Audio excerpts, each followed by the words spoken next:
Afternoon, everyone, and welcome to Black in Edmonds. I know it's been a while since we've done one of these, but I know that one of the really popular ones that we've done over the years has been around the election debrief. So I felt like this was definitely time to do that. So with that, I reached out folks here up in Snohomish County, Kitsap, and others because life is goes beyond Seattle proper. So I want to thank all of the guests that are going to be here today and those who are showing up for this conversation. And first thing I want to do is invite our speakers to introduce themselves to the group. I'll have Elizabeth start first, then Edgar, then Steve. Great. Thank you so much for having us. My name is Elizabeth Dahl. I'm the director of Braver Politics at Braver Angels.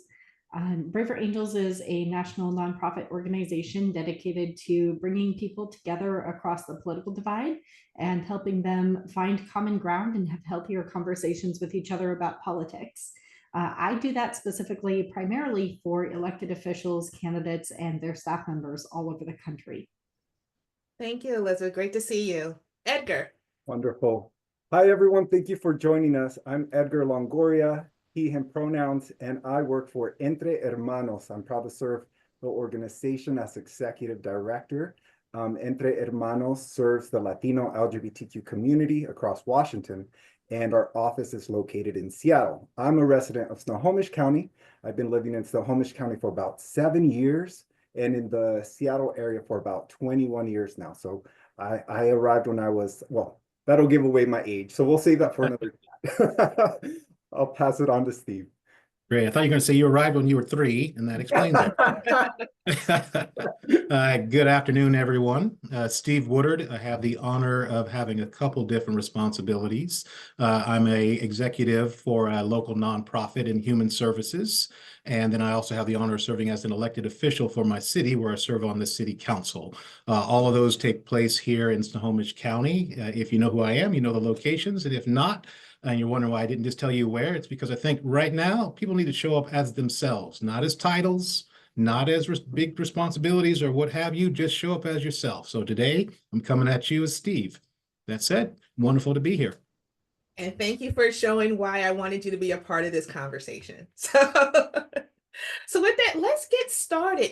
So I want to kind of set the tone here, which is civic engagement and civil discourse, right? And we know we just came off of a pretty contentious election season, not only federally, but even locally. And in some ways, it's some people would say it's out of balance. It's, you have one major party kind of leading one place where another party is leading another place. And so coming into this time, meaning it's holiday season, people are getting ready to have their Friendsgiving, their Thanksgiving, their holidays. There's going to be a lot of conversations happening. I think that there are a lot of people who are feeling very uncomfortable kind of going into spaces that maybe they felt safe before because it has been somewhat polarizing this year with the election season, both in the primary and in the general. So let's start off interpersonally. I'd be curious to know, and I'll start with Elizabeth on this one. What were the first few days after the election like for you and your household? What was going on? How did you feel? What was going on? And was it what you thought it would be? Oh, you're muted, sweet.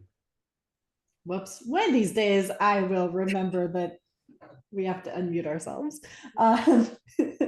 You would think after 4 years, you'd get used to that. Everything seemed pretty normal, to be honest. I've been in politics for a really long time. I started working in politics when I was 17. I'm almost 30 now, so it's been a minute.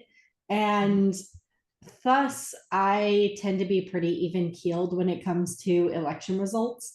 I'm a conservative in Washington State, which means that I have lived through my fair share of losses in addition to some wins. So it doesn't really ever get under my skin one way or the other. In terms of local politics, I think that I was happiest that Democrats did not achieve a supermajority. I think that there were a lot of things that were very, very far left in terms of policy over the last several years that have been extremely concerning to me. whether that's economically or educationally. It sort of runs the gamut. And so I was really, really worried about the risk of what could be put into the Constitution if they achieved a supermajority. That did not happen. So I was happy about that. I was disappointed that the initiatives didn't turn out more positively for my side of the aisle. Only the natural gas initiative passed, and I was hoping for more of them. At the same time, it was sort of what I expected after the Attorney General was allowed to add the 14 words on the end. I foresaw that becoming very confusing for people. So it wasn't necessarily an unexpected outcome for me. Dave Reichert lost. I was disappointed, but again, it was sort of what I expected. I've been saying for quite a while now that the Republican Party hasn't been able to define itself to itself, and thus it can't expect to define itself to anyone else. And then, of course, Trump is at the top of the ticket, and he's a big drain on the Republican Party in Washington anyway, has been since he got elected. So I wasn't surprised by that either. At the national level, I thought the political realignment was extremely fascinating. I continue to think it's fascinating. I had predicted this like a whole year ago, and I felt like I've been screaming into the void for some time, particularly in the depolarization space, about the coming working class realignment, and that no, actually, a lot of minorities are not voting as a coherent democratic class anymore. They're increasingly becoming Republican. Have you talked to some working class Hispanics recently? They sound a lot like Republicans. And so it was really, really fascinating to see that sort of come to fruition and watch results across the country. I'm still sort of waiting for ballots to totally get finalized. I think in the initial days, there was a narrative that Washington had been the only state to go further to the left and everyone else had trended to the right. It turns out now that we've finished counting ballots, one of the things that I predicted from the realignment is that what it meant is that late ballots would be Republican. That was true, including in Washington state, where now that we have final tallies on most races, in fact, I think tomorrow is certification.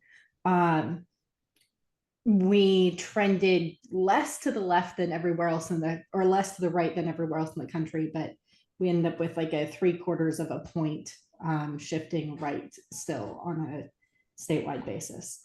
So lots of different emotions and feelings depending on what race you're talking about and whether you're analyzing demographics or political outcomes, but largely felt pretty normal. Yeah, and you touched on something that I want to come back on after Steve and Edgar talk, because I think when you said fascinating to the results and trying to read through that, but I think there's also a conversation that isn't happening, which is about why people have kind of switched their allegiances, if you will. And there's a sense of, you have to be all the way in to be a Republican or all the way in to be a Democrat, but there's no middle ground. And I think there's a middle ground there that has been ignored. And I think that led to some of these results that we had, because I think there's a section of constituency that don't feel like they have a true home. And I will add myself to that number.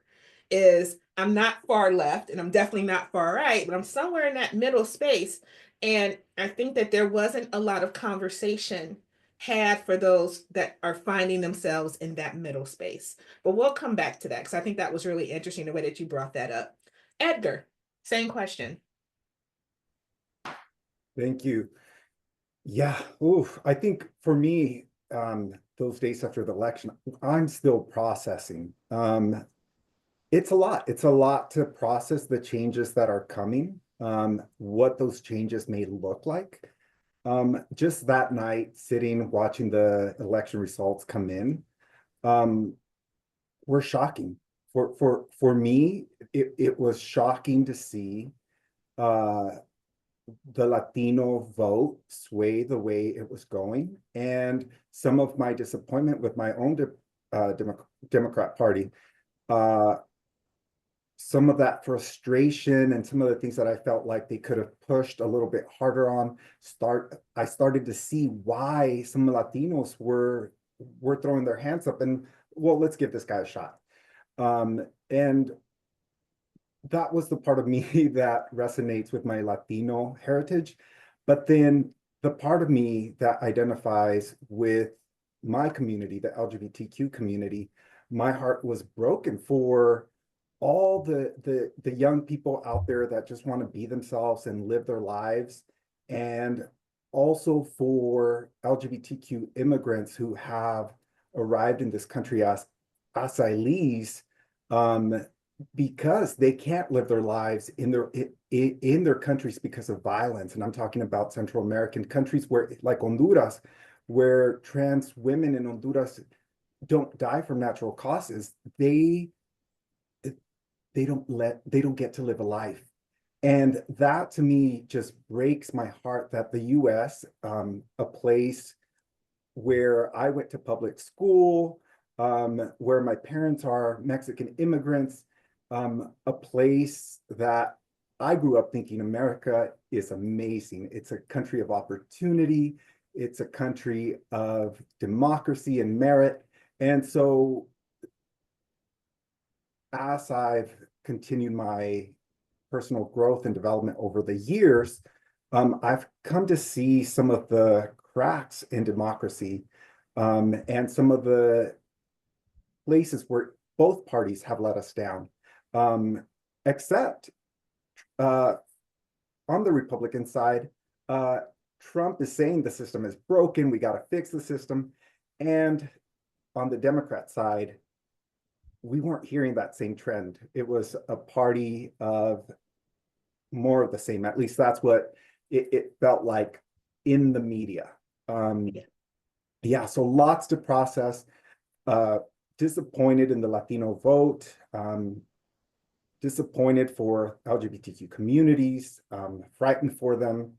And then locally, I just feel very blessed to live in a sanctuary state that is progressive, that is liberal, that allows us to be ourselves, and hopefully we'll have those protections moving forward. So that is where I'm coming from. And I don't consider myself left all the way out there, or more left center, where hopefully we can establish a future based in common sense and what works for the middle class. That's more of where I sit at. Yeah. Yeah. And thank you for sharing it. And I think one of the things that you hit it right on the head, which is, I think there was one group that talked about things are broken and need to be fixed, as opposed to just don't vote for that other person. And that doesn't work. And we're seeing that locally too. There's some stuff happening in Edmonds right now where someone's going, you know what? Someone ran on a platform of, I'm not the other guy. And then it's like, now here comes the real life issues that need to be dealt with. And it's like, oh, wait, do you know what to do with this? What are we going to do with this? I don't know what your position is. So it is going to be really interesting seeing that both on the local and the national stage. Steve, your thoughts? Yeah. You asked personally what it was like those first couple of days. And so for me, I want to back up and say how idyllic, is that the word, idyllic? The actual day of voting was. I'm one of those folks who trend towards the late ballot, really just to say that I like to actually vote on the day. Historically speaking, culturally speaking, that just carries meaning for me. And so in that regard, I want to pause and say, you had sent us the questions earlier. So what were you happy about? I'm going to blend that answer into this one, which is to say, I was really happy I had an organization. I was involved in an organization that had PTO, paid time off. I was actually sick, as timing would have it. So it wasn't quite flu. It was definitely more than a headache. But even with that in mind, when the day to vote Tuesday came around, I was able to get the energy up. I had learned that our local veterans were having a fundraiser. So I actually ate, which is to say I was able to walk from my house, not, sub fever, not as well, but nonetheless walk down my block and put my ballot in the box, if you will, and then walk over and support a wonderful cause. And I was amongst folks who fought for our country, which is just to say that not everybody in that room was a Democrat or Republican. And it was just a wonderful lunch, what we were doing. That said, by evening, I was trying to follow all those tips. I did go to the gym and working out with my son. And I will just say that by my first set, which was around 7 o'clock, I thought the handwriting was on the wall. which meant that I had already kicked into protection mode. Now you might be wondering, I thought you said you were sick. You shouldn't be out there. You're a super spreader. I am not a super spreader, folks. I'm just letting you know that, as my message will be, we're at a point right now where you really need to protect your joy and do what makes sense. So as those results were confirmed in the morning, I will tell you it was anything but normal. It was absolutely one of the worst, like, are you effing kidding me moments, where I was also proud. The proud part was, hey, we at least used the country's process. We didn't while out and say, no, I'm not going to vote. I'm just going to go straight into violence. I think that was looming. And I want to be clear, thus sitting up here in this bubble called Washington State, I suspect there was violence across the nation, or at least the threat of it as you moved across our nation with the various voter suppression rules and laws that are in place. And then there's people taking their own John Wayne approach to the world, if you will. I'm going to do my own thing. So you had that bit, which that's just to say that I actually was able, because I was still not feeling well, ride it out at home. So those first 48 hours, I was selfishly at home, and it proved to be a wise decision. Because I think that emotions were still running high. Actually, even in this conversation, I just heard Elizabeth say we didn't get the supermajority, and now I'm thrust back into, wait, I thought we did get the supermajority, right? Meaning that information still kind of unfolding. And so in that regard, having that 48 hours to let the world just kind of spiral out and give its own narratives before I bought into what my narrative would be was imperative. And I say that because on that third day when I came to work, I actually had an interesting, like, what is going on moment. It wasn't here.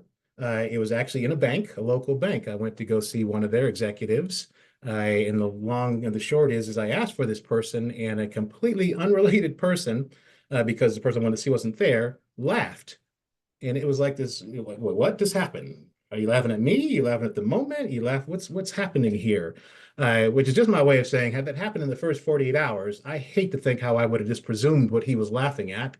If you haven't uncoded that white teller, black guy coming to see black executive, and you laugh at the concept, whoa, it was something else. But that 48 hours allowed me to go, hey, maybe something was funny. Maybe I missed it. And I did ask him what was funny. He gave some lame explanation, which told me, oh, there's probably more there. But again, don't think we would have had that conversation in the 48 hours. So maybe a little too honest, but at the same time, keeping it real with you all that, hey, check yourself, because even this far out, I'm absolutely noticing I'm not myself yet, which is a different version of, as Edgar said, still processing. And again, information's flowing every day. And sometimes it changes what you thought you could stand on. Again, I need somebody to tell me, are we a supermajority in this state or not? So hope I'm answering your question, and hopefully a little bit of laughter will follow in a little bit here in your next set of questions. No, I mean, I totally appreciate the honesty, and I want us to have an honest conversation, right? And I think too, especially this election cycle, I feel like more than ever, this was almost like a neighbor versus neighbor situation. Like, it was very personal. And so how you'll see people interact with each other. Even your example of at the bank, I remember I went to my credit union the following morning to take care of some stuff, and there was someone who was, very happy that their candidate won. And there was a gloating, and there was I hate to say this, but dude totally man spread it in the chair. And I was just kind of like, okay, great. And again, I don't know if it would have been the other way, probably the same thing. But I think because emotions have been so high, thoughts have been so high, that it has just really become this sense of, you're looking at your next door neighbor, you're looking at your coworker and going, what does this person really think of me now if they are opposed to something that I believe in? And I think in the past, and of course, in corporate America, you were never allowed to bring those kind of conversations into the room. And now you can't help it because, yay, social media. So because of that, that's what leads into the next question that I wanted to toss to you guys, and just jump in when you're ready. Like I said, emotions are running high. People are about to go into their Friendsgiving, their Thanksgiving. Kids are coming home from school. How are you preparing yourself to navigate certain questions? And I really want to hear an answer that has to do with youth, because youth really paid attention this time around, but I also think that's why some of them didn't vote, the ones that were able to vote. But also, the younger Gen Zers are prepping and getting ready, and they were watching us adults do and say things that we told them growing up they're not supposed to say and do. but now promoting it. How are you preparing to navigate those conversations within your household and family groups? And whoever wants to jump in first. I'm happy to go. If no one, yeah, I'll jump in since I was last both times there. First, let me just say I'm going to keep fidgeting because I'm like a floating head here. Somebody just let me know. Even work, you don't care, but I realize, oh, you might want to actually see there's a real person here. So let me back up and just say it's actually Dr. Woodard. Nobody fall out. It's not a medical. I'm not going to be able to help you, but I'll write you a mean report of what happened. But nonetheless, that's just to let you know that the next phase is like, well, what did you study? And I think I absolutely was ready for this time, which is to say my background is actually post-structural feminist theory. Whoa, that's a lot of words. Well, just know that the takeaway here is that we see worlds in narratives, in storylines, which is why I said, I had to let those first 48 hours go and let people pitch whatever story they think is going to be the one that tells the story before I buy into which one is my story. Which is my way of saying, I'll keep it simple for you Democrats heading into the into the holidays. I think it's in your interest just to remember this is the part of the story where it feels like you've lost. But there's a much longer story. You've heard that expression, the arc of justice leans, you've heard all that, but never really probably stopped to think about what that means. It means that we're in a point in time.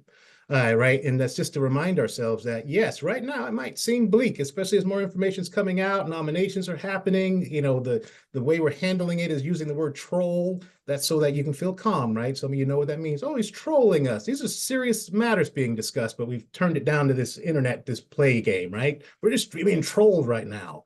But again, the takeaway here is recognizing the narrative. So rather than heading into the holidays thinking, oh, the world is over, recognize this is your moment in the sun, and we've got a long time together to actually sort this out. Very little actually happens overnight, even though that's the narrative we've all been taught from the very beginning. These things take time, there's give, take, and as long as you can remember that heading into it, you're going to have to swallow your pride probably and eat a little crow a little bit from time to time, but recognize this is just a moment, and this too not shall pass because you got a lot of work to do with us. But it ain't over at the same time. So that would be how am I preparing, and my actions are always being watched. I recognize by youth, but youth is a very interesting concept. At 54, youth is 53 to me sometimes. So recognize I hope the standard I'm setting. Yeah. Yeah, I'm going to piggyback on that feeling, that thought of slowing things down. I was just recently at a conference and I was in a caucus with other Latinos. And one of the things that one of our local leaders here said was, let's not give in to the chaos and the panic, and that us as leaders need to lead with calm and we need to get ourselves grounded. So that is what I'm moving forward with as well. And that's why I really like what Dr. Woodard said about things don't happen overnight. We need to slow down. And I think that's where what I'm trying to do within my community, slow things down, ease some of the anxiety around the future, but also be realistic. And for Latino immigrant communities here in Snohomish and King County and Pierce, and Eastern Washington as well, is how can we prepare? What can we prepare without giving in to chaos? Everything from our finances. Do we need to switch our bank accounts to a bank in Mexico? Do we need to talk to our neighbors to make sure that our children have a safe place to go should anything happen? I know this is the anxiety that the immigrant community is feeling, the anxiety of mass raids. And when I'm talking to other organizations that serve Latinos, the Latino community, immigration is top of mind, and also the narrative of hate and discrimination towards Latinos or scapegoating Latinos for the election. These are the concerns of the Latino community. So my plan is to help my community stay calm, make a plan, even if that plan is a small plan. Just make a plan for yourself, for your kids, for your finances, for those important documents that you have. Where are those documents? Make sure you know where they can be accessed. And then let's take this slow. Nothing's going to change overnight, though there might be attempts, but leaning into our community and organizing. And I think what this election will ultimately do, it's really going to fire up so many communities that do not feel represented, that do not feel like they have a voice. I was reading some statistic today about how so many positions for office go unopposed, just someone running and no one running against them, because the Democratic Party doesn't believe or doesn't want to invest in that place. They don't believe they're going to win. So I think it was like 7 out of 10 positions across the country, that was the statistic, positions go unopposed. Well, I really do feel that our youth, as I used to hear, are our future. Our youth are our future. And I really do believe that we will see a new generation of young people, Generation Z, even millennials, stepping into leadership and stepping into leadership roles. So this past week, I was at Facing Race conference in St. Louis, and it was amazing to see such a diverse, I think it must have been about 4,500 people there, but people my age who are now working in government, who are working professional jobs. And if we look 20 years ago, I don't imagine that percentage is the same. And that's only going to continue to trend in that direction. And as our diverse community, Latinos and non-Latinos, become more accustomed to voting, to being engaged, I'm going to stay hopeful that we are going to exercise our right. And the highlight for me is seeing more Latinos in Congress, whether that's in California, Texas, Arizona, Illinois. I'm meeting Latinos from North Carolina, from Iowa. I spoke to a Latino leader from Iowa. That is a Latino leader in Iowa, in Nebraska. Are you okay? Okay. So that is where I'm going to stay hopeful that things are going to get tough, and we're going to have to resist and work through that. But the future remains bright. I'm going to be that optimist and stay positive. I think that there's you can balance optimism and realism, right? It's like, I think that's where we have to be. And one of the things that you said, I want to hit on just really briefly, is when you talk about leaders and leadership. And I want to say that each one of us is a leader in our own various space.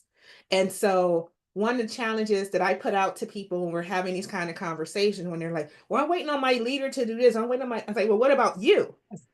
You know, you are someone is looking at you as an influence, whether it's someone in your family, someone you work with, or some random person in the community that only knows you for this thing. And I feel that sometimes. And I'm just like, oh yeah, it starts with me and how I need to view leadership. Elizabeth. Yeah. I want to back up just a second to the point where we were talking about noticing people in different places, in public, at the bank, who have maybe voted differently from us, and in the workplace, and thinking about, oh, what does it mean that this person who I am working with must have different values than I do? And what does that mean that they're happy about this election result and I'm not? And I just want to push back on that a little bit, because within Braver Angels, that's actually the idea that someone who voted differently from us must hate all the things that we love is something that I try to combat, because often it's just not true. often we share a lot of the same values and concerns. In fact, the nature of the political realignment, I would point out, is that a bunch of Americans who had previously voted for the other political party flipped their votes. But we just come to wildly different conclusions about how to implement those values or correct the things that concern us. You're talking about a mantra in Washington State of let's fix what's broken. There were a lot of people who agreed that there are systems in Washington State that need to be corrected, that there are problems with government that need to be mitigated. But there was broad disagreement about how that needs to be corrected and what needs to be mitigated versus what is good.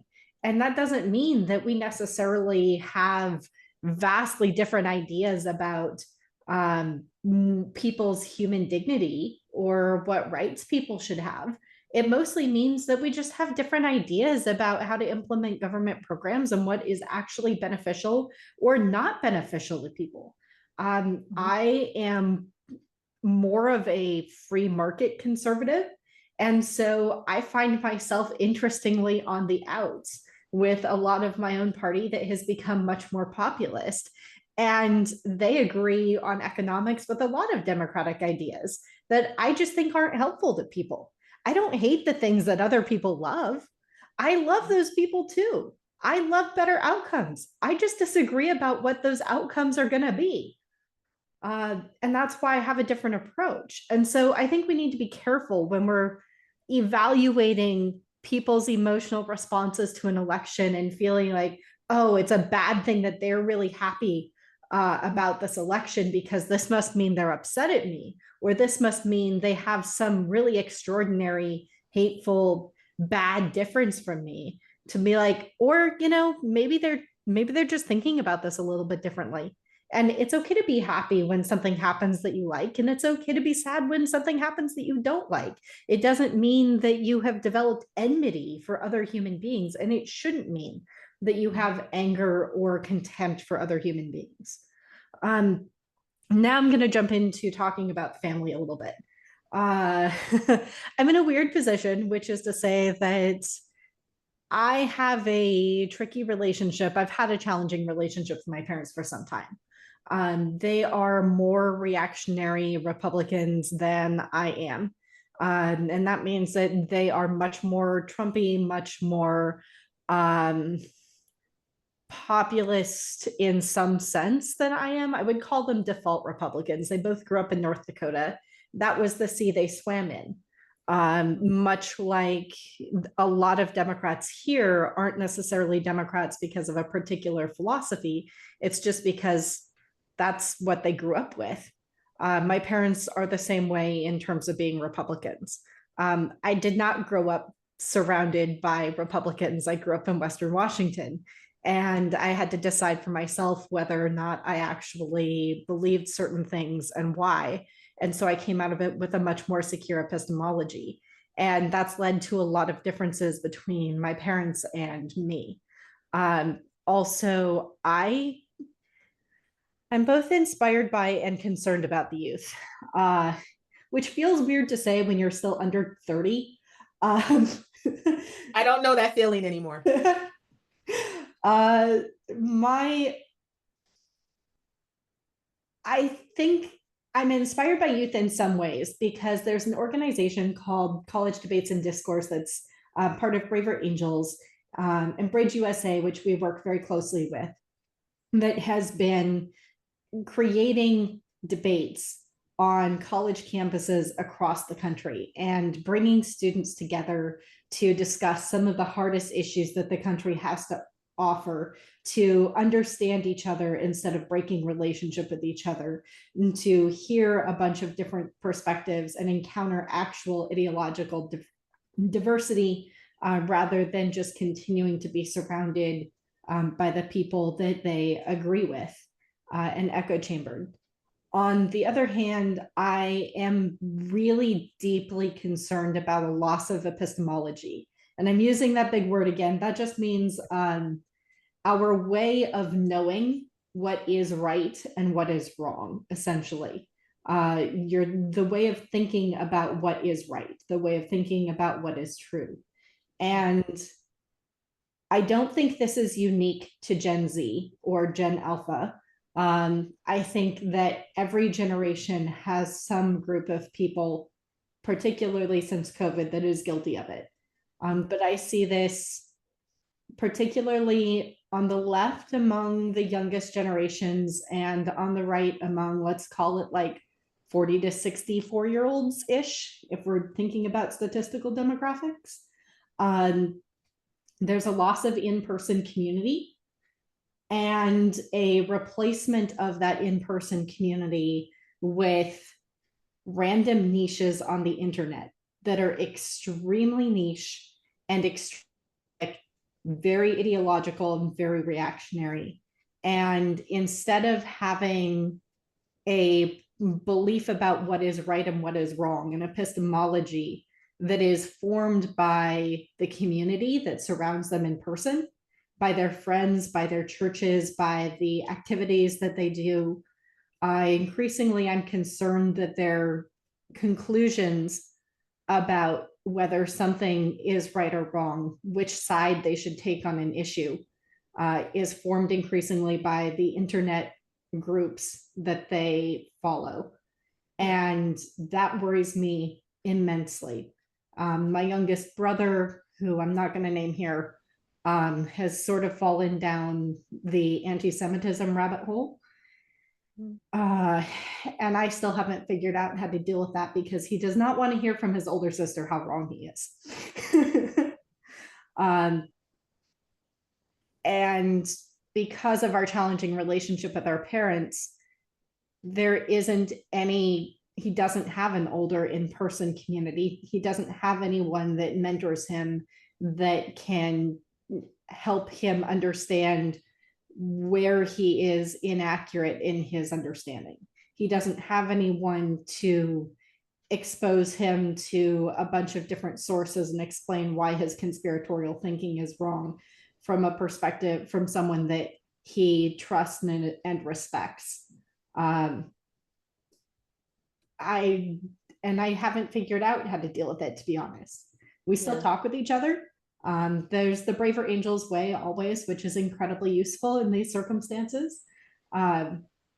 Just try to engage in good faith and focus on the things that you have in common and express disagreements accurately and respectfully, without getting into yelling matches. And it's okay to set boundaries. It's okay to say, no, I'm not going to talk about this. It's okay to walk away and say, actually, you know what, this is getting too heated. For the sake of preserving this relationship, I'm going to take a break. Yeah. It's okay to let someone save face to preserve a relationship. I think that everyone has to decide for themselves whether relationships are worth saving or not. And sometimes they're not. But as much as possible, family is important. Friends are really important. And I think that we can practice better conversation without compromising our values, without compromising our beliefs, but by engaging more thoughtfully and by stepping away and taking breaks as needed. You hit on a few different gems. And first one, I would say thank you for sharing vulnerably about what's going on with you. And I think that you're definitely not in the minority, I think, in navigating some of these conversations and pitfalls. And when you talked about, it's very beginning. Yeah, it falls into that category again of what I hate when people are like, okay, you must be all of this or all of that. And there's no middle ground. And I agree with you. Like when I saw that man in the credit union and I was just like, you know what? He's happy with his victory. I'm okay with where I am right now. Let's just keep it moving. There was no need for me to get upset. It was no need for me to dwell into it. I came there to do some business. Let me do my business and just kind of let that go.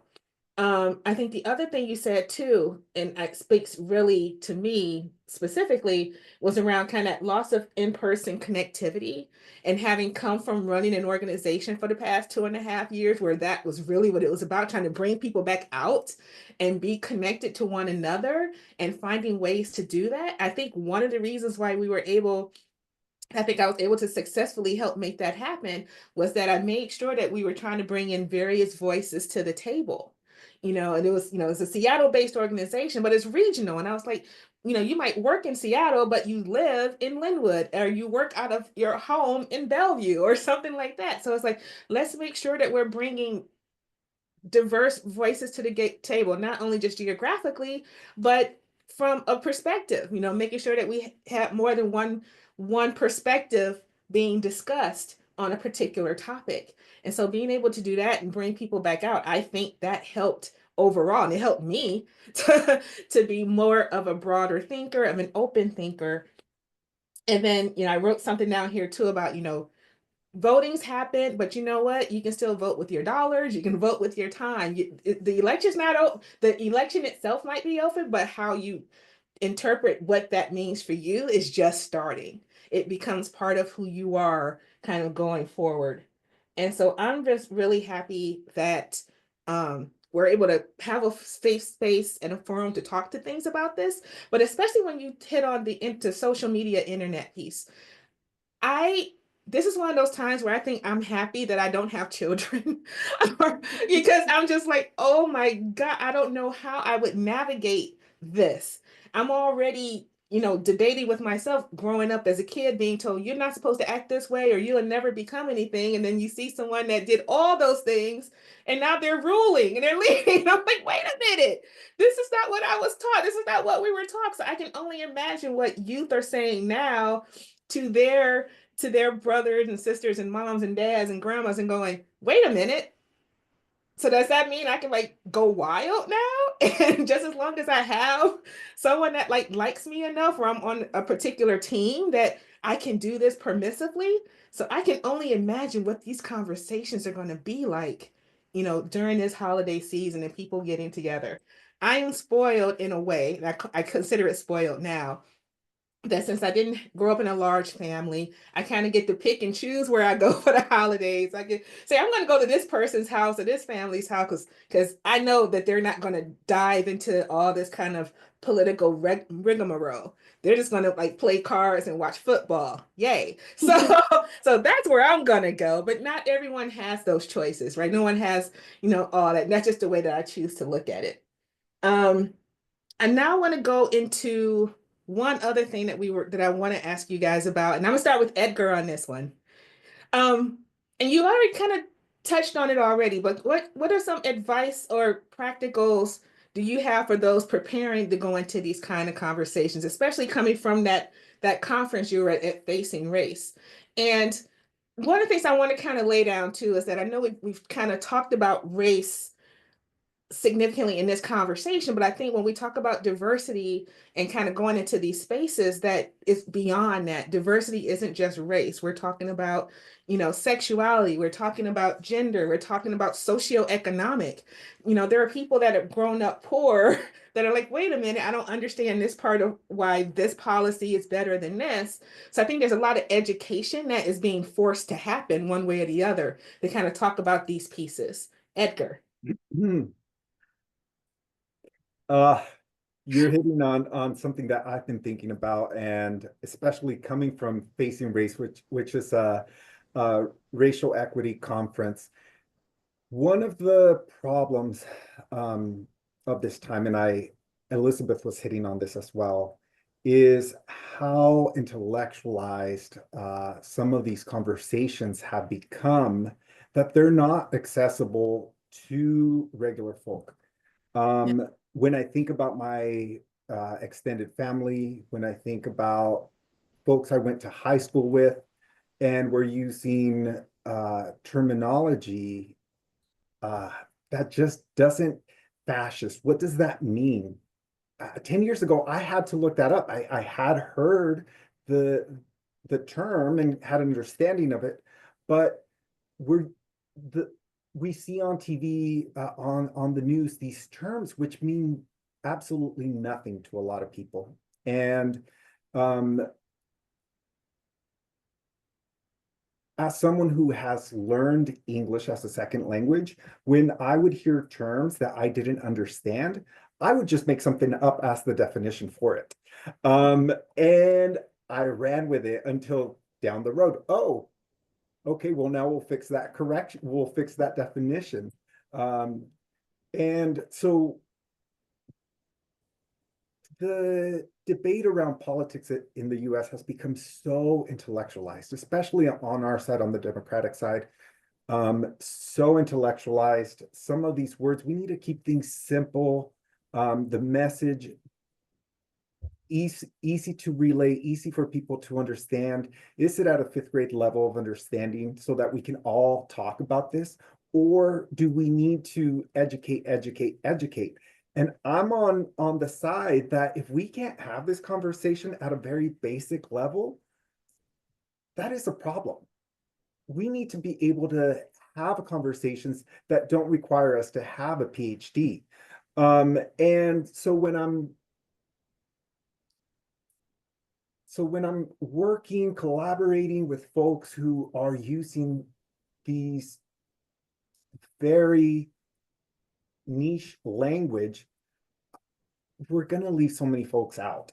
And so back to your question, in order to talk with each other, we really just have to get down to the roots of basic conversation, basic heart-to-heart connection. I may disagree with my brother, and we disagree on many things. We have some similar values, some different values, but can we just connect as human beings to start with? Can we start there? Can we build our relationship there? That is what we have to do instead of going into affinity about politics. Can Elizabeth and I first start as human beings and get to admire each other for our gifts that we have and what we have achieved in our short lives, and the dreams that we have for each other? Can we start there? Can we start with how good this food is and how grateful we are that we have this food and that we're here today? Because who knows, just this year alone, I lost 3 co-workers who passed away.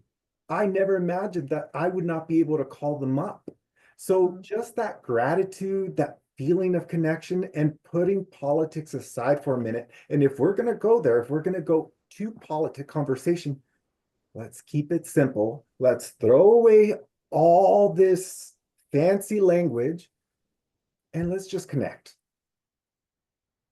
I love that. I love that. And I want to say too, before I forget, because menopause, I'm losing my memory half of these times. But you just hit on something that I was like, oh my God, I got to say this before I forget it, which is going back to something that Elizabeth said too about, the social media aspect of things, right? And everything's out there. My hope, if someone takes one thing away from this, my hope is that when you have these conversations, one-on-one or in groups, in the house, around the table or whatever, that we don't have a retaliatory attitude. Meaning, and I'm going to the social media piece now, that it feels like everyone gets called out on social media if you say something that this other person didn't like, and all of a sudden you're villainized. And there are people who are influential on the socials who have very large followings, on a political spectrum, that if they see someone that's doing something that they don't necessarily agree to, they don't just talk about it, they put the person's photo up, they're putting all these things, and all of a sudden it's this huge thing where people feel afraid to even say that they disagree. And even if they're sharing why they disagree, just to start a conversation, it feels retaliatory. It's like, oh my God, this person's going to put me on blast because I have this thought. And so that is the one thing that I do hope that from this conversation and beyond, that's the takeaway, is that when we try to have these conversations and feel like we can do it safely, that's what I mean by safely, like not going out, feel like you got to go put someone on blast. You got to let everyone and their grandma know who, and they have no connection to this person whatsoever, but because they disagree with you and how you think about something, they are evil incarnate. And that is unfortunately the bad part of social media these days, that you don't even fact check anymore. You get criticized for fact checking why you even disagree. And so I think that's what stalls a lot of these conversations. And I'm hoping, if anything, that is one thing that can start to slowly change. I know it's not going to happen fast, but slowly change to where we can just, I don't want to say agree to disagree, but to be able to respect the disagreement and move along. Well, the thing is, if you don't have a relationship with someone, it's easier to just say things and say hurtful things because you don't have a relationship with them. But if you actually have a connection, a relationship with someone, you're going to move a little bit more carefully because you care about that person. And the fact that our relationships are breaking down because we're on social media, and we transact through social media so much, is that we don't care about each other as much. So someone in our neighborhood, we could villainize them because we're never going to have to see them. And if we do, we could just turn the other way. That is not American. I don't want to believe that is the America we're going to be living in, where we don't we're not in relationship. I think we have to repair our relationships, and we have to start connecting with each other. And we also have to think about how we are addressing each other, and you even have to. I think about a Steve in this instance, right? As someone who's very public facing on a number of different fronts, so someone's always listening, right? Someone's always picking up on something, even if it's just a casual conversation. So Steve, I'm gonna toss it to you. Same question. Yeah, actually, I was going to say, Edgar, I feel seen and attacked. Thank you. No, seriously, the concept of the PhD in the language, I think that was a wonderful set of observations you made. I'll just extend it a little bit and put that challenge out there, which is to remind folks that language that we use is a language of affiliation. And so I can't have affiliation unless I other people, which is why I use words that fall out of your mouth at 7 syllables and no one knows what they mean, including the person who originated the concept, right? So I loved your point. Let's get back to basic conversations. I want to demonstrate that because earlier I said, hey, I'm a feminist post-structural background. At the end of it all, if I were to whittle it down, and why I said it makes me perfectly suited, you've all been demonstrating this, which is if you were to look at all those theories and redact it as far back as you can, it's really the heart of this idea of we live in an either or society when the reality is we need to be in both and. And the reality is there's a lot more money and energy invested in keeping us either or, because there's profits behind that. There's I have, you don't have behind that. There's a lot when it's either or versus both and. And we have officially moved into both and. And let me use as an example this very election. I think folks realize that at the end of it all, I've referred to it as just straight up white supremacy. White supremacy equates to the epitome of irony, right? Now, what do you mean by that? Oh, about the closing, you just brought up white supremacy. Well, let's just back up and just focus on why is it ironic. You leaned into a system that genuinely is why we are who we are. Here comes the trains, and you hear that. That's because I'm getting more and more powerful in this comment, I hope. You leaned into a system to basically undo the rule of law. And how is that possible? Because you had a convicted felon by our today's standards up against a prosecutor by our standards, and we made a choice as a nation. That's for those 10 million folks who didn't step up and vote this time. We're looking at you. Don't look around going, what happened? The numbers are saying that the Republican side only picked up like 1 million votes, but somehow we lost 10 million. That means a whole lot of us had a whole lot of private moments and said, nobody's going to even notice if I don't do nothing. But we friggin' noticed, man. So that said, you're now in the both and. You have to deal with, this is our reality. What do I do now moving forward? And it's not going to get you there thinking it's either this or it's that. And I'll just tie this off with hopefully 2 things, and one you won't believe. One, I'm listening more. That at the end of the day, if nothing else follows from this hour or so conversation, listen more. That would be my to you. And then the second one, my closest, I dare say my brother, in this work that I'm doing now on the human services side, in the previous administration of Trump, was a Trump appointee for the state of Washington. He was in our Olympia for 17 years as a Republican. He and I are, you can't separate the two of us, because at the end of it, to Elizabeth's point, we're not as far off as we think we are. It's the idea of how we implement these things. But at the value systems, you will see we're all more or less praying to the same God or not. We are all waking up and putting one shoe on at a time. And at the end of the day, are not waking up thinking, how can I do harm? Now, your policies might be doing that for you, which is where we have to start separating out, not giving anybody a pass, but just recognizing that at the individual level, we're a lot closer than we give it credit. But if we're stuck in that either or thinking, you're never going to get there. And it genuinely has to be the both and. And the way you get to the and is, again, through the listening. Now, that said, I'm going to leave my bit with something actual practical from where I sit, which is I want to recognize my place of privilege. I've had time, I've had energy, I've got the space and money to be able to sit back and say, I think I can wait this out. That's not everybody's story, including when you talk about those friends. There was an inherent, oh, we have friends in talking about leaning on friends. That is not everyone's story. Right. So you do have friends out there, and I'm humbled to say I work for that organization and even see one of my colleagues online who represents that specific department, which if you don't know this number, 988, or more importantly, if you only know 988 as the suicide line, let me hopefully broaden your perspective and know that it's a crisis line. I'll go so far as to point out that folks actually call the crisis line not in crisis, but to stay away from crisis. So as you're moving through this next solid year, if you're finding you don't have someone to talk to, I would encourage you to remember those 3 digits, 988. More importantly, as much as you want to be there for your friend, these are trained professionals. And this is outside of the homies conversations. You might need to let your friend know, hey, I'm here for you. Let's both call 988 for you. There are 4 different touchpads in addition to just calling in. There's one for the veterans, Spanish language, Native and Strong, which we're very proud of all of them, but that one's the first and only in the nation. And then LGBTQI plus youth. So we were talking about the youth. The youth are going to be the first ones isolated if they haven't already. So just make sure that they know they do have friends out there. We're not the only nonprofit that does this work, but that 9889 is national. So on the off chance that this is a conversation that's making its way across the nation, know there's a 988 wherever you are. So thanks for letting me be here and let me have a little bit of a soapbox, but that would be my piece. Thank you for that. So we're going to close out on this last question, which was actually submitted by Teresa Hollis. So hi, Teresa.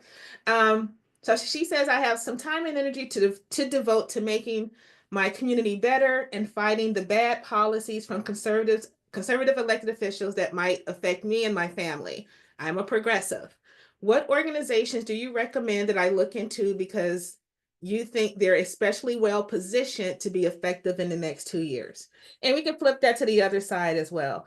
I'm going to do a shameless plug. So I've been thinking about this a lot. And like I said, I came from a different organization and I had the pleasure and the privilege of being able to work in civic engagement here in Seattle, in Spokane, that's across the state.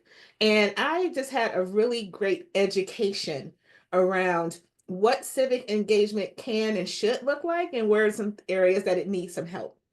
And so one of the things I saw was that at least in Snohomish County, for what I can tell, there's a bit of a civic engagement desert. And what do I mean by that? I mean, I think when it's when it's election time, everyone's out, right?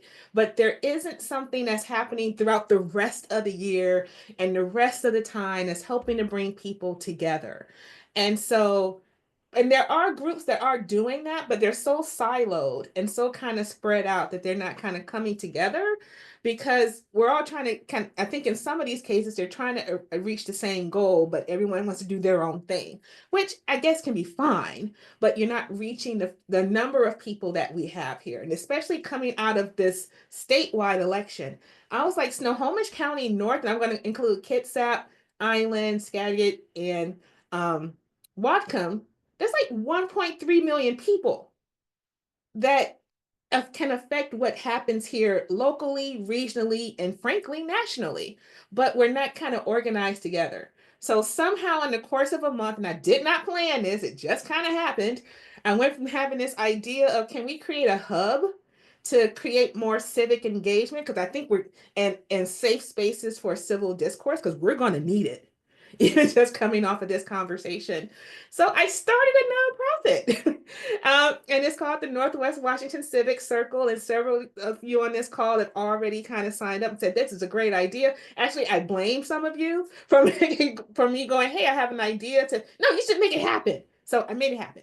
So I'm super excited to share about that. And there's going to be some more stuff coming down the line, but I really look forward to creating civic engagement spaces and opportunities for us to gather that are north of Seattle, that are north of King County, to say, hey, there are things that are happening in our communities that are different and need some better, some more attention. So please save the date for January the 8th. We're going to do a version of a legislative preview that I think is going to be really great. And it'll be in Everett. So just stay tuned for more information about that.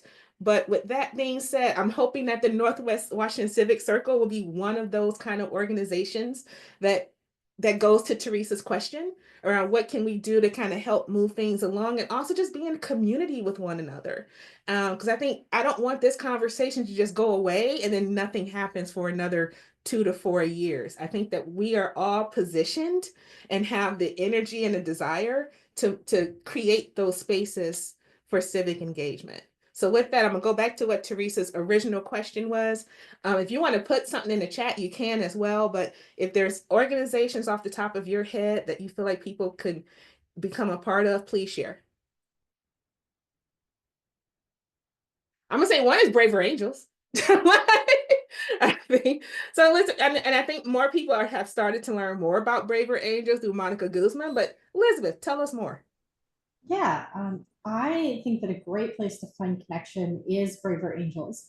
We really are trying to create that community where people can connect in relationship first and discover each other's commonalities across difference, and then also be able to have accurate arguments about their disagreements. Because Steve, you're right. I don't believe in giving anyone a pass for things that you think are wrong. I think we should be arguing with each other, but I think that healthy conflict means arguing with each other accurately.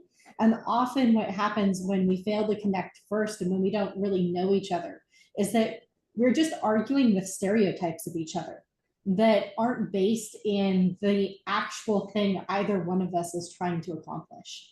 And so I found Braver Angels has been a fantastic place for that. We have a Western Washington Alliance. We have a Snohomish County steering team that we would love to have people join if you are north of Seattle. If you are in Kitsap County, I co-chair an alliance here that meets on Bainbridge Island once a month.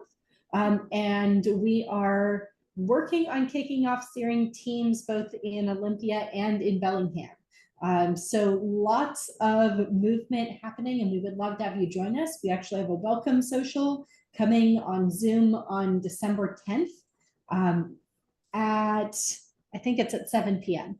Yeah, I have to log in early as someone running it. So, and we would love to have you sign up for that.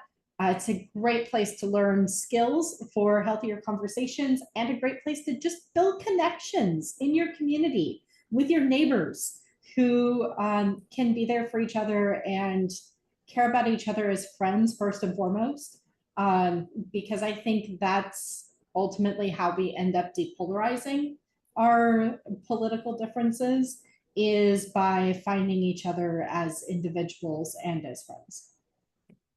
Edgar. Yeah, thank you. I am thinking, we really do have to step into spaces where we may be out of our comfort zone until we're not.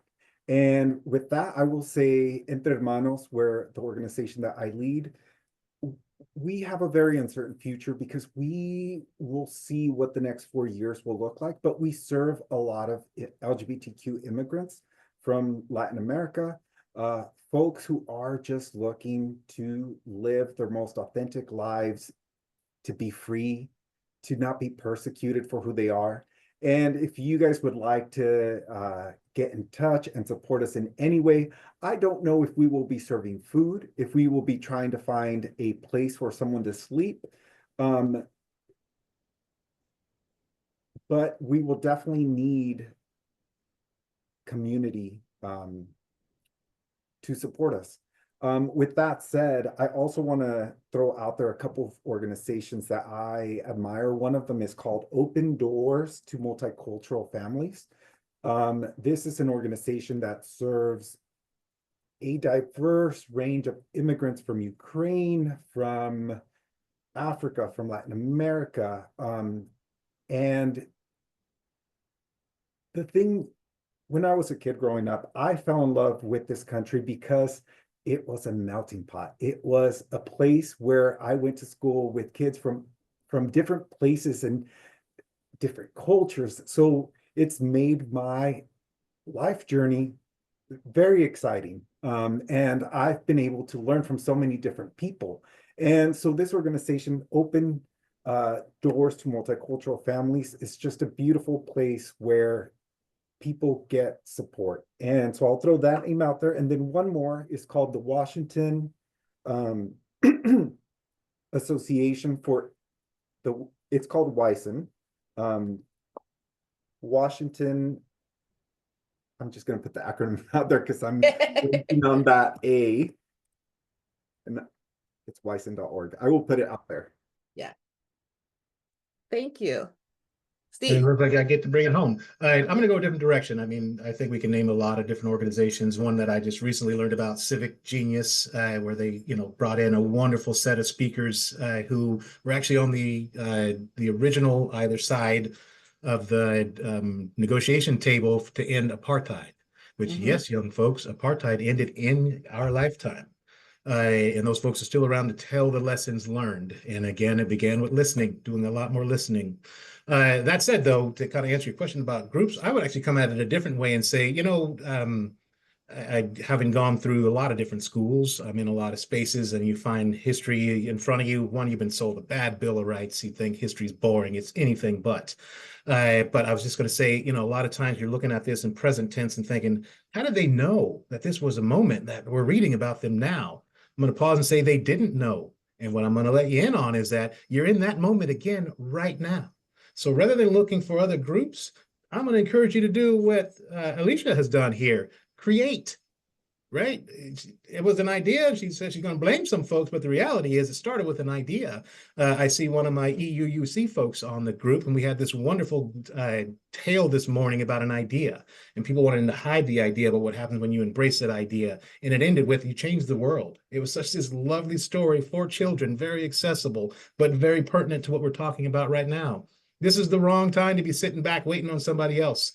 This is your moment. You've been wondering, here it is. You've been informed. You've been officially put on notice. Point in time, you are potentially going to be studied, period. Now, what you do with that information is up to you.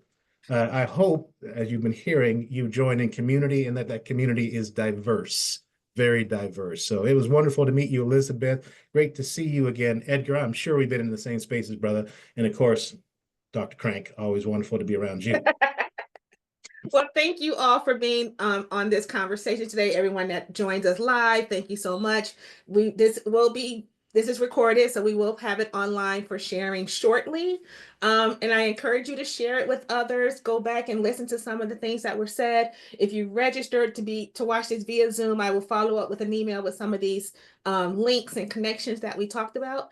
But hopefully this will be one of several types of community conversations we can have as part of Black in Edmonds and also as part of Northwest Washington Civic Circle. And thank you so much for all being here. I know it's Sunday. Go back and start watching football. It's not over just yet. You got 2 more minutes. So with that, thank you so much. And everyone have a great rest of the day. Bye, everyone. Thank you so much. Thank you.